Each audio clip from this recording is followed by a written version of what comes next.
મિત્રો ઘણા લોકોનો પ્રશ્ન હતો કે એમના ફોનમાં જ્યારે પણ કોઈનો કોલ આવે છે ત્યારે એમનો કોલ ઓટોમેટિક રેકોર્ડ થઈ જાય છે। જ્યારે પણ તેઓ ફોનમાં વાત કરતા હોય એટલે એમના કોલમાં જે કોઈ વાતચીત થતી હોય બધી ઓટોમેટિક રીતે એના ફોનમાં સેવ થઈ જતી હોય છે અને તમારા ફોનની મેમરી ભરાઈ જતી હોય છે। અને ઘણીવાર જ્યારે તમને ના મજા આવે જ્યારે આપણો કોલ ઓટોમેટિક રેકોર્ડ થવા માંડે તો કોઈ સાંભળી જાય તો પણ તકલીફ થઈ જાય।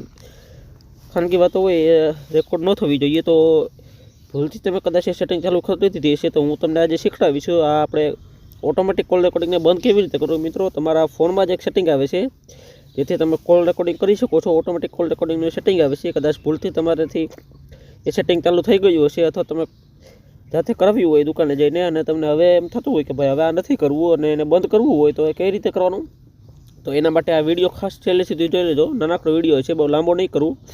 તો મિત્રો વિધાઉટ વેસ્ટિંગ ટાઈમ વિડીયો શરૂ કરીએ। શરૂ કરતાં પહેલાં એક નાનકડી રિક્વેસ્ટ છે યાર, જો તમે ચેનલ ઉપર નવા આવ્યા હોય આ વિડીયોને હજી લાઇક ન કરી હોય અને ચેનલને સબસ્ક્રાઈબ ન કરી હોય તો આ વિડીયોને એક લાઇક કરી દેજો અને ચેનલને સબસ્ક્રાઈબ કરી દેજો। અને હા મિત્રો, તમારા મિત્રો સાથે અને ફેમિલી સાથે આ વિડીયો શેર કરજો જેથી એમને પણ જો આ તકલીફ આવતી હોય તો એમની પણ સમસ્યાનું સમાધાન થઈ જાય।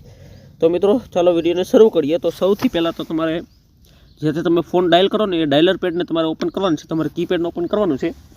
ઓપન કરશો એટલે કંઈક આ રીતે ઓપ્શન આવી જશે। હવે અહીંયા તમને ઉપરની સાઈડ જમણી સાઈડ 3 ટપકા છે, 3 લાઈન છે, અલગ અલગ ફોનમાં અલગ અલગ હોઈ શકે। એમાં ક્લિક કરશો એટલે 3 ઓપ્શન આવશે, speed dial, open last viewed and settings. તો તમારે સેટિંગ્સ નામનું જે બટન છે એમાં ક્લિક કરવાનું છે। સેટિંગમાં ક્લિક કરશો એટલે અહીં પહેલું જ ઓપ્શન તમને મળશે રેકોર્ડ કોલ્સ નામનું, એમાં ક્લિક કરવાનું છે। એટલે જોઈ શકો છો આ પહેલું જ ઓપ્શન છે ઓટો રેકોર્ડ કોલ્સ। આ ઓપ્શન અહીંથી ચાલુ છે એટલે મારા ફોનમાં જે કોઈ કોલ આવે છે એ રેકોર્ડ થઈ જાય છે અને હું અહીંથી આ ઓપ્શનને બંધ કરી દઉં ને તો મારા ફોનમાં જેટલી પણ કોલ આવશે, જેટલા પણ રેકોર્ડિંગ હતા બધા બંધ થઈ જશે। અને અહીંથી જો તમારે ડિલીટ કરવા હોય તો અહીંથી ડિલીટ રેકોર્ડિંગમાં ક્લિક કરીએ એટલે તમારા જૂના જેટલા પણ રેકોર્ડ કોલ હશે બધા ડિલીટ થઈ જશે અને હવે નવા કોલ પણ રેકોર્ડ નહીં થાય। તો મિત્રો આજના વિડીયોમાં આટલું જ। વિડીયો પસંદ આવ્યો હોય તો વિડીયોને લાઇક કરજો, ચેનલને સબસ્ક્રાઈબ કરજો, કારણ કે આવા વિડીયોઝ આ ચેનલમાં આવતા છે। તો thank you for watching, bye bye.